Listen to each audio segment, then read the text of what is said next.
Senator from Louisiana.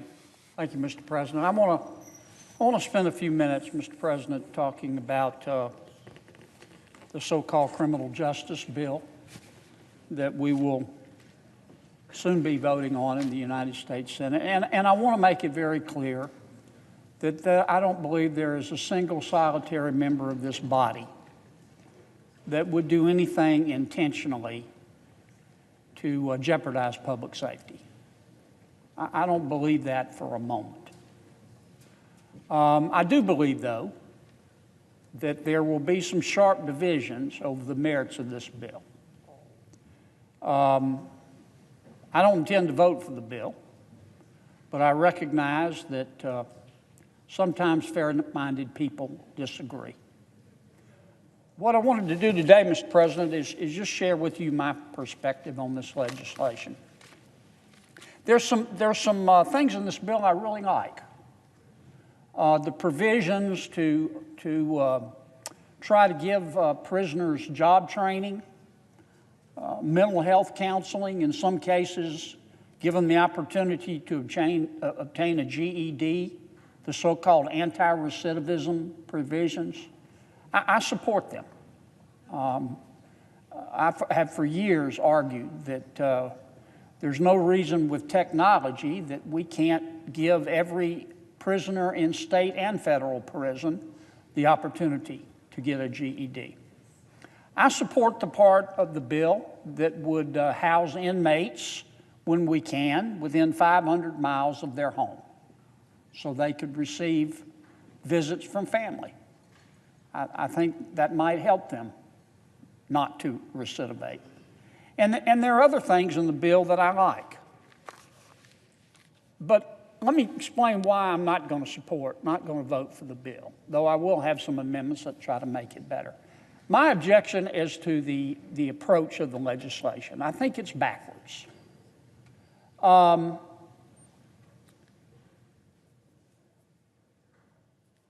believe that the primary goal of a criminal justice system is not deterrence. It's an important goal, but it's not the most important goal. Nor is retribution, nor is rehabilitation. Rehabilitation, deterrence, retribution are important goals of the criminal justice system, but they're not the most important. The most important goal of a criminal justice system for most Americans is justice. Again, that's not to say deterrence and rehabilitation aren't important, but they go to the effectiveness of your penal system. They have nothing to do with justice. And that's what we try to do here in the United States Congress when we establish rules for sentencing criminals. What's justice? It's been talked about and debated and discussed through the ages. I can tell you what justice means to me, and it means to many people smarter than me. Justice exists when people receive what they deserve. Justice exists when people receive what they deserve. For example, justice exists when the people of Tibet are allowed to worship the Dalai Lama because they deserve freedom of religion. Justice exists when a rapist receives a penalty proportionate to his crime. That to me is justice. I'll say it again. Justice exists when people receive what they deserve. I didn't say that. Not first, I agree with it. C.S. Lewis did in an essay called An Humanitarian Theory of Punishment. And before C.S. Lewis said it, Immanuel Kant said it. And before Immanuel Kant said it, St. Augustine said it. I'll say it again. Justice exists when people receive what they deserve. And that's what the American criminal justice system is about. It's not supposed to be primarily about deterrence or rehabilitation, though those are important goals. But the ultimate goal is justice. And that's why I think this bill is backwards. What this bill says is, it says our sentencing provisions as established by the United States Senate and the United States House of Representatives are unjust. They're unjust. That's the assumption in the bill. And rather than try to fix them, we're going to give discretion. If you read the 150-page bill carefully, and I have, almost unfettered discretion to the bureaucrats in the Department of Corrections to fix our mistakes. If you follow the logic of the proponents of this bill, it's like putting paint on rotten wood. The sentences are unjust, they assume. Therefore, we're going to give the wardens and the director of the Bureau of Prisons the authority to let out whomever he or she wants to. And I know there are checks and balances supposedly built in there, but you read the bill carefully. In the final analysis, this is going to be a subjective call as to who gets out early and who doesn't. If you want to debate on this floor, Mr. President, our sentencing provisions and whether they are just, I will pounce on it like a ninja. I will be here all day and all night. But I'm not going to vote to pass the buck to the bureaucracy and trust them to do the right thing. That is our job.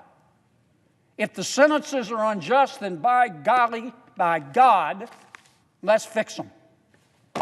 But let's don't just give our authority to the Bureau of Prisons and expect them to fix our so-called mistakes. Now, I'm not conceding that we've made mistakes.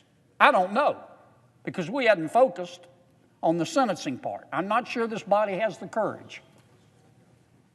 I'm just not sure we have the courage. And that disappoints me. And that's why I'm against this bill. We've talked a lot about rehabilitation. We've talked a lot about deterrence. Those are all important things. But we've talked very, very little about justice. And in the final analysis, that's what the American people expect from us. They're very simple amendments. Senator Cotton and I are offering these amendments together. I'm going to let him explain his amendment. Here's what my two amendments would do. My first amendment would say, victims count. Victims count.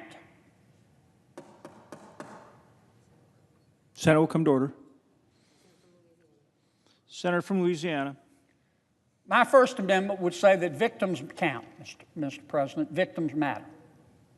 It would direct the director of the Bureau of Prisons, before he releases an inmate, a rapist, for example, early, because the warden or the director thinks he is nonviolent.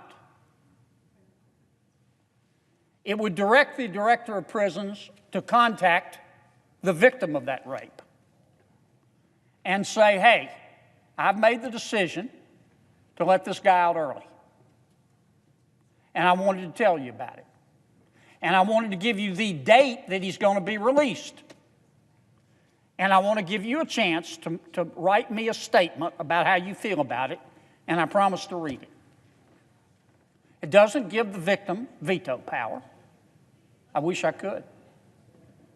All it says is that before a warden lets a child molester or a pedophile or a rapist or a fentanyl dealer go, he's got to call the victim. And if the victim's dead, he's got to call the victim's next of kin and say, hey, I've made the decision to let this person out. Wanted to tell you about it. Here's the date I'm going to let him out. And you have the right to write a statement about it, and I promise you I'll read it. Some of my colleagues call that a poison pill. I call it fairness to the victims. And I call it common sense. and I call it justice. Now, the Second Amendment is equally simple. It just says to the director of the Bureau of Prisons, once a quarter, you're going to be letting these criminals go. Once a quarter, you've got to make available to the public, without naming the inmate's name, we're going to keep it anonymous, you've got to publish a list once a quarter of the people you let out of prison early. You've got to publish the crime for which they were in prison. You've got to publish their rap sheet so we can know what else they served time, if any, in prison for. And you've got to tell the public whether they've been rearrested, and if so, what for. That's it. It's called, some of my colleagues call this a poison pill. I call it transparency. I call it common sense. I deeply regret, Mr. President, and I'll conclude on this note, that I can't support this legislation because I think there are ways we can improve our penal system. But in my opinion, if we want to do justice in a piece of legislation, we don't do it by giving our discretion and our lawmaking authority to the bureaucracy to decide who gets to stay in prison and who gets to go home early. We make those hard decisions ourselves on the floor of the United States Senate in front of God and country and the voters. We don't hide behind a bureaucracy. And that's why I'm going to oppose this bill. Mr. President, I suggest the absence of a quorum.